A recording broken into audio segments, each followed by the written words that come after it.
What's up, nerds? I have something amazing for you. Today we're going to have a look at a recently released Simon Posford interview from Kofan Cast, so something done in Thailand. And Simon Posford, of course, is the guy behind many projects, Hallucinogen and also Shpongle, together with Roger Rum. And definitely a great inspiration of mine. I love his style working on the mixer.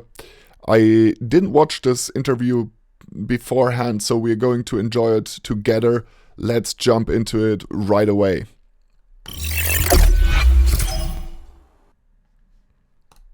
Welcome back to another episode of Kopancast, the official podcast of Copenhagen Island. And honestly, it's so surreal that I'm going to present the next guest, because for my 29th episode, I would never imagine that it will get this big. So thank you, and thank my new next guest, Simon Posford. Simon is one of the founding fathers of psychedelic trance music through projects like Younger Brother, Hallucinogen, Shpongle, and all the rest of the things that he's done until today. Wow, what can I even say? All around amazing human being, very... Let's skip into it. I really hoped that it would be a video podcast. I prefer them by a lot. I will switch back to the other camera position.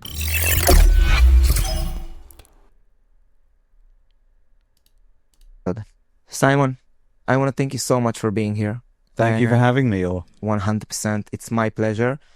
Usually I start this with complimenting my guest, and sometimes I did need to think about how should I compliment my guest, but something about you just makes... You've raised 3 generations of musicians, of music lovers, of music appreciators. Let's jump a little bit back. On... Yeah, I'm Simon. I make music under all kinds of names, but the most popular ones being Shpongle, Hallucinogen, and Younger Brother. That's about it. And honestly, that's enough. I know that specifically Younger Brother was a project that... He gets a proper pampering there. I would like to hear more from Simon rather than from the podcast host, to be completely straight up. I mean, we were children, so they sounded like children's songs. And then when nobody was around, I'd sneak back to the piano and think, okay, he was doing this, and I'd figure out sort of how to play and what he was doing. And then very quickly found that I could write my own songs too. And so I had my first band. I then formed a band with him.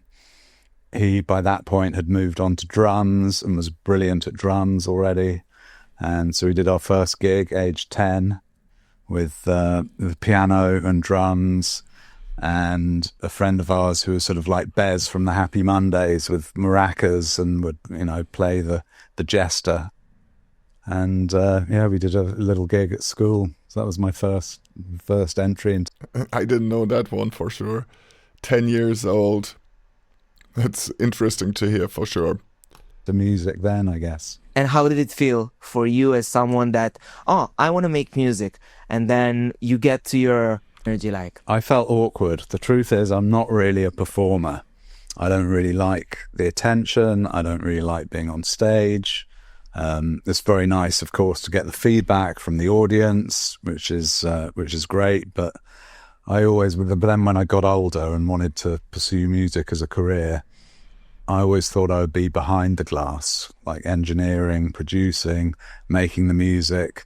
In those days, there was no internet, so you could make a living from writing music and releasing albums. It seems crazy to think now, but... Yeah, that was a different time. Definitely, he's talking about the 90s, of course, before Napster came up and before file sharing came up, which was a big revolution.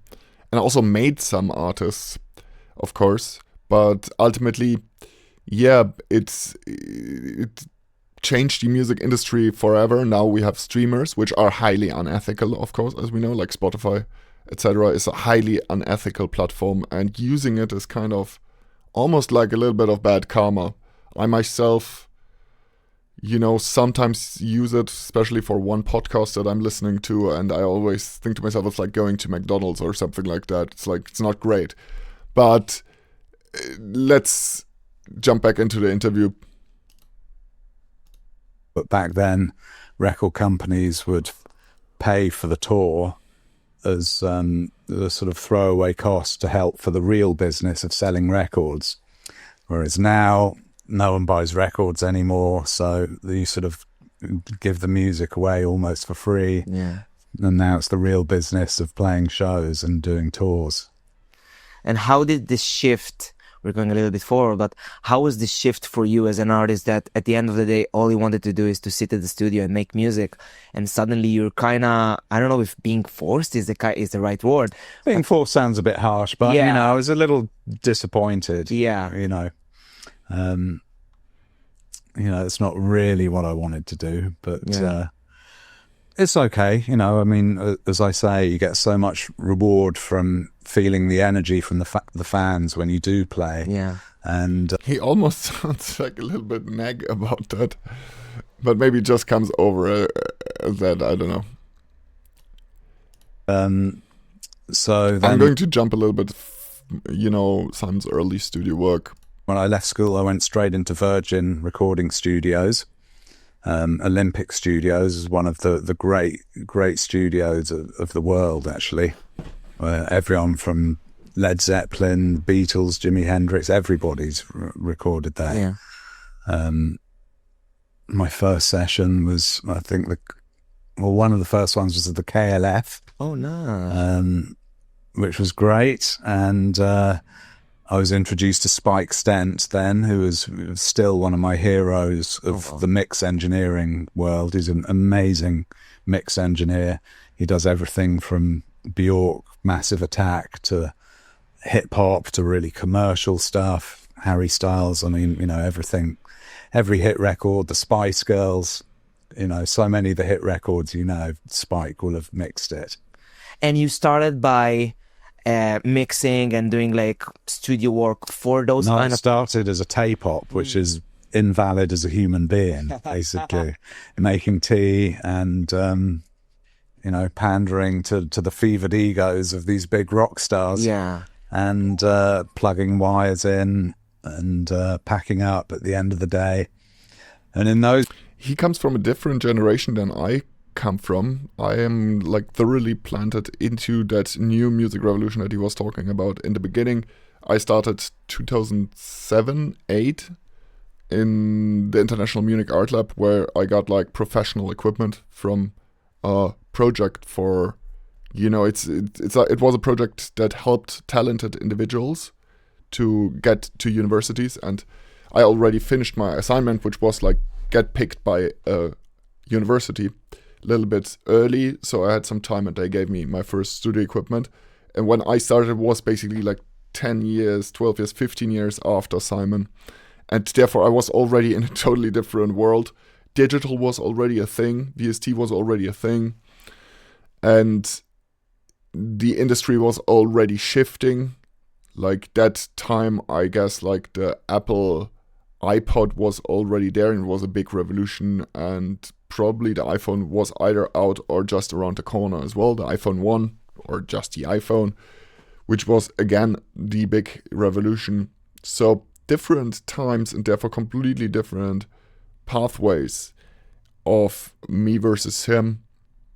I got my laptop then, and then I started to produce on my laptop, of course, with Cubase already. And he started really in studios. Like it's very inspiring to hear that, of course. Quite inspiring. It's like not the way that I took personally, but still very, very inspiring. And it's also makes clear why he has that specific style of working, and still to this day works, as far as I know, on big desks that are OTB, so they're like out of the box. He's actually working on analog mixers or on big mixing desks on consoles still, which is something that I personally want to do myself. That would be one of the upgrades that I would love to do here in my studio, is to get either a big analog mixing desk with the interface that is needed, or a digitally embedded digital mixer, both of that would be great. I'm always looking for some, didn't find the right one till now, but yeah, let's listen more. Those days, of course, there was no computers or anything really, so you had to do something called a total recall, which means that every knob in the studio, all the equipment, including the mixing desk, you had to write down where everything was plugged in. You had to write down every setting of every knob in the studio and button in the studio. It took hours. Took hours is the worst part of the job. Hours seems like it's like a lot of time to do a job like that. and how did it feel? Because from your vibe, I get that like you were one of the people that like you were there, you're making tea, you're doing all this job, but your eyes are just shining just from being able to be there and to do those things. I was, it's a 18-hour-a-day job. I'd sleep on the sofa sometimes. But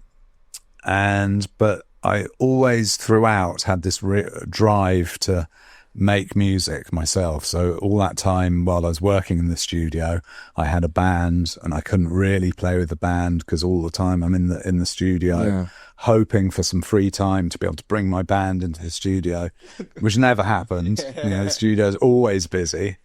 And so I ended up doing that, and then eventually getting fed up with not being able to make my own music. And actually it was Spike Stent that spoke to me and said, we were doing a session with Youth, the producer who started Dragonfly Records, which is one of the early sort of Goa labels.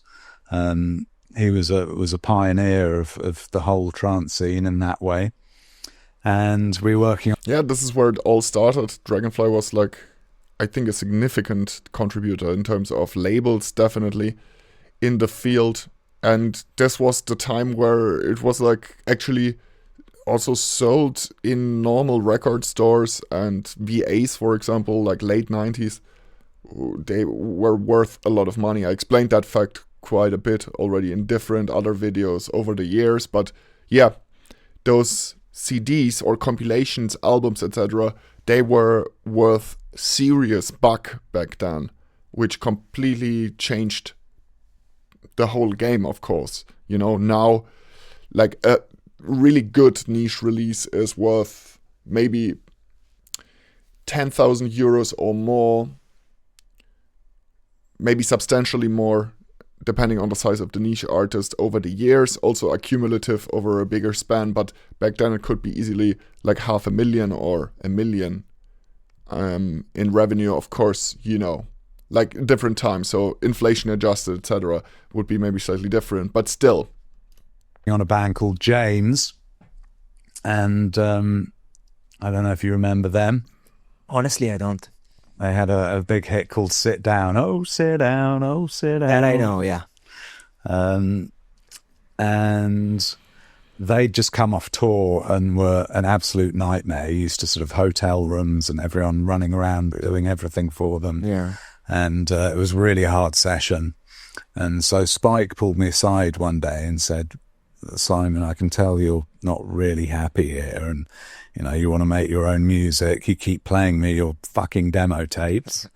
Do you know Youth is looking for someone to work for him, to be an engineer, work in his studio? I think it would be a really good fit. You both smoke pot, and it's good enough connection. And you'll be able to make your own music as well and engineer more stuff, less making tea, more engineering. And I didn't really know who Youth was at the time, but I thought, do I stay with Virgin and this sort of a very assured career path where, eventually you spend 5 years being an assistant, then you become an engineer and eventually a producer. And, it was one of the last sort of true apprenticeships left. There aren't many jobs left where you have a true apprenticeship and you do your time and you learn and learn and learn and eventually sort of rise to the top through learning off your betters and greaters. Do I stay with Virgin and sort of eventually I'll be a great producer, but maybe not be able to make my own music? Or do I go and work for this mad hippie who had just got back from Goa and I don't really know who he is. Would he even be able to pay me? Who knows? But I'll be able to make my own music. And so it was to make my own music. 100%. And in fact, one of the Virgin Studios was, they had three. They had Olympic, they had the Townhouse in London, which is where I ended up. I worked in the mastering there. They had a mastering house where I met Kevin Metcalf, who mastered all my records. But back then, you know, I was a lowly tape op, so I was just...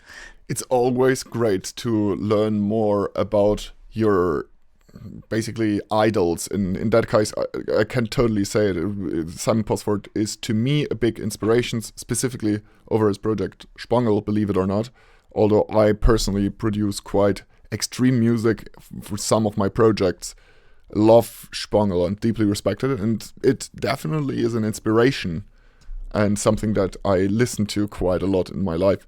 And to hear more and learn more in that way directly from Simon is really appreciated.